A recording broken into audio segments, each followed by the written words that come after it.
افریقہ تک پہنچے یا نہیں پہنچے؟ افغانستان تک پہنچے یا نہیں پہنچے؟ صحابہ کرام کا عمل یہ ہے جدائی کا صدمہ دل میں دبا لینا اور مصطفیٰ کے مشن کو اٹھا لینا۔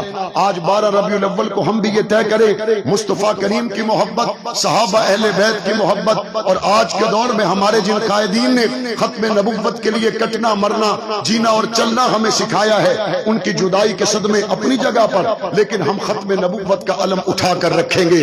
ان کی جدائی کے صدمے اپنی جگہ پر، لیکن ہم ناموس صحابہ پر اپنے قدم کبھی پیچھے نہیں ہٹائیں گے۔ اور انشاءاللہ ثم انشاءاللہ وہ وقت آنے والا ہے جب پاکستان کی قانون ساز اسمبلی سے صحابہ اہل بیت کے گستاخ کے لیے صدائے موت کا قانون بنے گا انشاءاللہ۔ اور آپ تلا گنج کے غیور لوگ اس بات کو جانتے ہیں، آپ کے قریب اور دور کے حلقوں میں وہ کون کون سے لوگ ہیں جو حضور کی عزت کی بات آئے تو زبانوں کو تالے لگتے ہیں۔ آپ تلا گنج کے لوگ اس بات کو جانتے ہیں، آپ کے قریب اور دور کے وہ کون کون لوگ ہیں جب صحابہ اہل بیت کی عزت کی بات آتی ہے تو ان کے چہرے کے رنگ بدل جاتے ہیں۔ آپ اس بات کو جانتے ہیں تحفظ بنیاد اسلام بل پر مروڑا کن کن کو آیا آپ کو زیادہ پتا ہے، آپ زیادہ آگاہ ہیں۔ تحفظ بنیاد اسلام بل لانے کے بعد پھر اس سے پیچھے قدم ہٹانے والے کون کون لوگ تھے، آپ ان کم حوصلہ لوگوں کو بھی جانتے ہیں۔ اور میں آج تلا گنج کی سرزمین پر تمام عشاق مصطفیٰ اور 12 ربیع الاول شریف کے اس دن کو گواہ بنا کر اپنے پنجاب کے وزیر اعلیٰ پرویز الہی صاحب کو اس مجمع کے ذریعے ملوں گا تو وہاں بھی کہوں گا، اسمبلی میں موقع ملے گا وہاں بھی کہوں گا، چودھری پرویز الہی صاحب اللہ نے آپ کو یہ توفیق دی جب تحفظ بنیاد اسلام بل لایا گیا، آپ اس وقت سپیکر تھے، 1 سال کے بعد اللہ تعالیٰ نے آپ کو وزارت اعلیٰ کا منصب دے دیا۔ ہو سکتا ہے اللہ تعالیٰ نے آپ کو یہ منصب اسی لیے دیا ہو کہ بنیاد اسلام بل پر بطور سپیکر کے جو آپ کی خدمات تھی، آج وزارت اعلیٰ کے منصب پر پہنچ کر آپ تحفظ بنیاد اسلام بل کو قانون بنوا دے۔ مہنگائی اور سستا یہ معاملہ ہمارے بس کی بات نہیں ہے، پٹرول کے قیمتوں میں کمی کرنا، زیادتی کرنا، یہ شاید موجودہ سیاسی بحرانوں میں ہمارے بس کی بات نہیں ہے۔ تحفظ بنیاد اسلام بل کو قانون آپ بنا دے، قوم آپ کے اوپر راضی بننا چاہیے نہیں بننا چاہیے؟ اور ہم سمجھتے ہیں کہ اس کے راستے میں اب کوئی رکاوٹ رہ نہیں گئی۔ اس وقت وہ تحفظ بنیاد اسلام بل وزیر اعلیٰ کے سیکریٹریٹ میں رکا ہوا ہے، وزیر اعلیٰ کے سیکریٹریٹ سے دستخط کر کے اس کو آپ گورنر کے پاس بھجوائیں۔ گورنر بلیغ الرحمان سے تحفظ بنیاد اسلام پر دستخط کروانا معاویہ اعظم کی ذمہ داری۔ وزیر اعلیٰ کے سیکریٹریٹ سے تحفظ بنیاد اسلام بل نکلنا چاہیے نہیں نکلنا چاہیے؟ گورنر ہاؤس میں پہنچنا چاہیے نہیں پہنچنا چاہیے؟ اور انشاءاللہ گورنر پنجاب بھی اس پر دستخط کریں گے، اور انشاءاللہ وزیر اعلیٰ پرویز الہی پنجاب اس بل کو اپنے سیکریٹریٹ سے روانہ کر کے گورنر کے دستخط کے ساتھ اپنا نام امر کروائیں گے، اور ہم آنے والے انتخاب میں قوم، گلی، سولنگ، نالی، سڑک، ترقیاتی کاموں اور ضلع اور ڈویژن کے نعروں کی بنیاد پر ووٹ نہیں دیں گے۔ ہمارا ووٹ ختم نبوت کی امانت ہے، ہمارا ووٹ صحابہ کی امانت ہے، ہمارا ووٹ اہل بیت کی امانت ہے۔ اور میں بعض ان لوگوں سے بھی کہنا چاہتا ہوں یا سراسر سنگ ہو جا یا موم ہو جا، یہ بات نہیں چلے گی کہ حسین سے بھی دوستی یزید کو بھی سلام، یہ کام نہیں ہو سکتا۔ یا تو حسین کے ساتھ کھڑے ہو جائیں یا یزید کے ساتھ کھڑے ہو جائیں۔ اگر ابو بکر خوش ہوگا تو ابو لہب خوش نہیں ہو سکتا، اور اگر ابو لہب کی خوشی عزیز ہے تو ابو بکر خوش نہیں ہو سکتا۔ ہمارا ووٹ گلی کے لیے نہیں ہے، ہمارا ووٹ سولنگ کے لیے نہیں ہے، ہمارا ووٹ نالی کے لیے نہیں ہے۔ قائد اہل سنت کی موجودگی میں ہاتھ کھڑا کر کے بتائیں ہمارا ووٹ ختم نبوت کے پہرے دار کو جائے گا یا نہیں جائے گا؟ ہمارا ووٹ صحابہ کی امانت ہے یا نہیں ہے؟ ہمارا ووٹ اہل بیت کی امانت ہے یا نہیں ہے؟ ہو سکتا ہے انتخاب کے قریب آ کر کوئی آپ کو کہے میں نے گلی دی ہے میرا احسان ہے، میں نے سڑک دی ہے میرا احسان ہے، میں نے سولنگ بنوایا میرا احسان ہے، میں نے سکول کالج بنوایا میرا احسان ہے۔ اس کو بتا دو گلی چھوٹا احسان ہے، یونیورسٹی چھوٹا احسان ہے، قرآن پہنچانا بڑا احسان ہے، اور وہ بڑا احسان محمد کے صحابہ کر گئے یا نہیں کر گئے؟ قرآن پہنچانے والے محسن کون ہیں؟ محمد کا فرمان پہنچانے والے محسن کون ہیں؟ شارت کٹا کے حضور کا دین دینے والے کون ہیں؟ بدر میں قائم رہنے والے کون ہیں؟ احد میں ڈٹ جانے والے کون ہیں؟ کبھی نہ پیچھے ہٹنے والے کون ہیں؟ اور ہم غلام کن کے، ہم پہرے دار کن کے؟ ہاتھ کھڑا کر کے بتائیں، ہم پہرے دار کن کے، ہم غلام کن کے، ہم رضاکار کن کے؟ اس لیے یہ بات طے ہو چکی ہے، آنے والا سیاسی میدان پنجاب کے صوبائی حلقوں میں، وفاق کے قومی حلقوں میں گولی چلی، ختم نبوت کا نعرہ لگانے والے 26 لوگوں کو شہید کیا گیا، روڑوں پر ان کا خون پانی کی طرح بہایا گیا۔